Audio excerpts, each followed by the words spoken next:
ভাই গো ছোট কালে দিল না গো বিয়া মা গো যাচ্ছি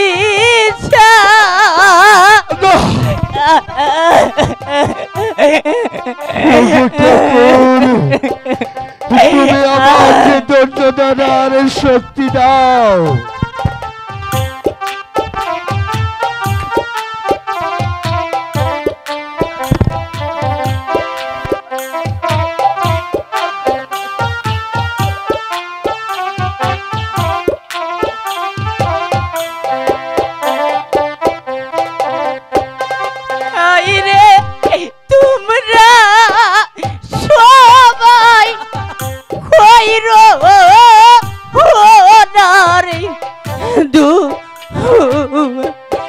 ভালো আমারও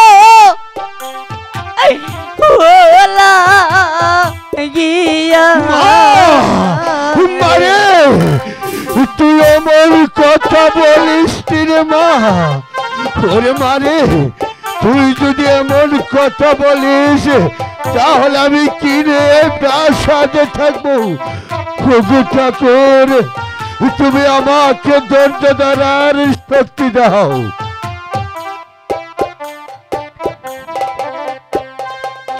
বাবা মা বাগো ওগো মহিলা মা তোমরা আমাকে হাসি মুখে বিদায় দিয়ে দাও। বেহুলার মা তোমাকে আমি একটি কথা বলি কি, দেখো আমার এই হাত ধরে তোমার বাবার প্রাসাদে আমার পাশায় চলে এসেছিলে, কারণ এটা সেই বিধাতার বিধান। হিন্দু মুসলিম যত জাতি আছে সবই নারীর যে ঠিকানা হলো স্বামীর বাড়ি আসলে ঠিকানা। তাই আজ আমার মেয়ে যাচ্ছে তার আপন বাড়িতে, চোখের জল মুছে দিয়ে ওকে তুমি হাসি মুখে বিদায় করে দাও।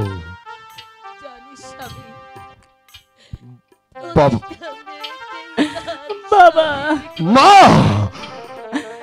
তোমরা আমাকে হাসি মুখে বিদায় দাও।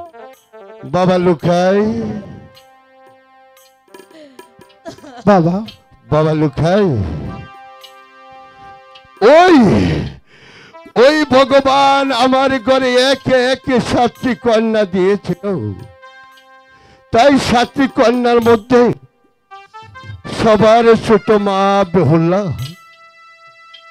তাই আমার 5টি আত্মার মধ্যে আবার প্রত্যেকটি বার আমার মেয়ের প্রতি 3টি আত্মা তার সাথে চলত।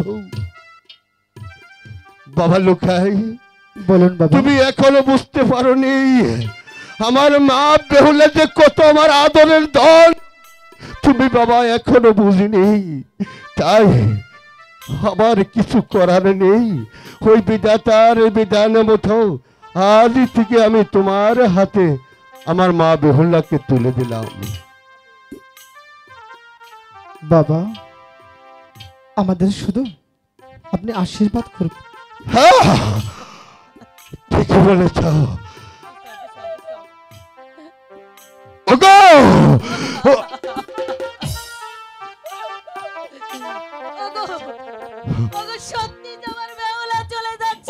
ওদেরকে যেতে দাও। আমার ঘর আজ অন্ধকার করে আমার মা বেহুলা যে চলে যাচ্ছে।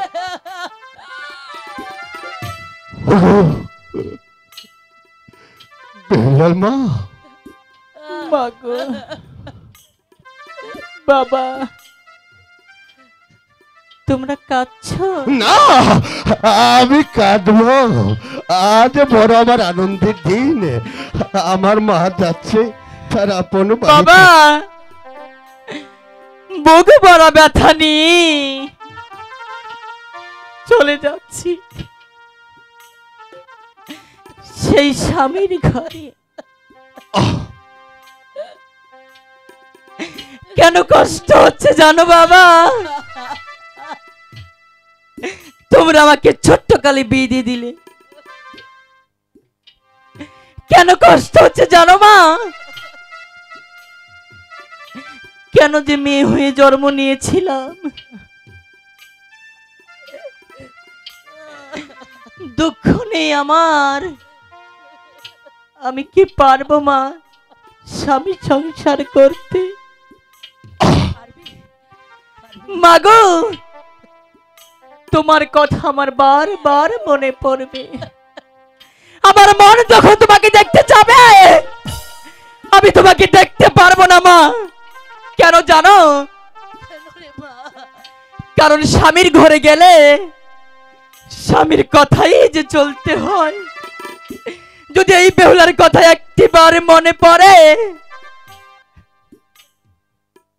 মাগো, তাহলে তুমি আমাকে দেখতে যেও মা। মা, আমার কষ্টটা যদি কেউ না বুঝে, তুমি তো বোঝো মা।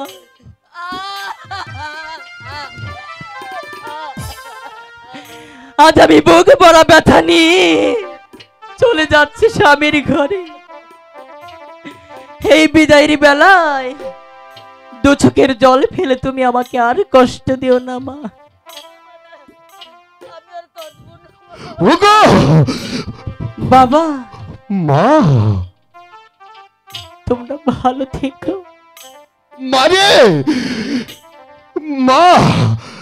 বাবা।